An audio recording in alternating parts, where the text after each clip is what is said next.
নম্বর যেমন বাড়ছে তেমন উত্তেজনার পারদও চড়ছে জি বাংলার কোণে দেখা আলো। লাজোর পড়াশুনো এবং জীবনযাত্রা নিয়ে বিরোধ বাঁধে অনুভব এবং সুদেবের। রুখে দাঁড়ায় লাজো। সে বলে তিনি প্রাপ্তবয়স্ক, তাই তার পড়াশুনো কেউ আটকাতে পারবে না। অনুভবের বাড়িতে নয়, হোস্টেলে থেকেই ডাক্তারি পড়ার সিদ্ধান্ত নেয়।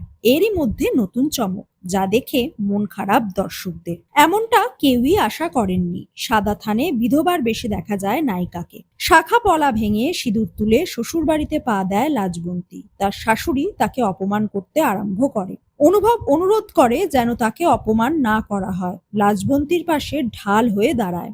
লাজও বুঝতে পারে না পুত্র শোকে কাতর মাকে নিয়ে কি করবে, কিভাবে শান্ত করবে তার শাশুড়ি মাকে। সুদেবের মা শর্ত দেয় এই বাড়িতে থাকতে হলে ডাক্তারি পড়া ছেড়ে পাকাপাকি ভাবে থাকতে হবে তাকে। বনলতা লাজোকে শেখায় সে যেন শ্বশুরবাড়িতে থাকতে রাজি হয়ে যায়।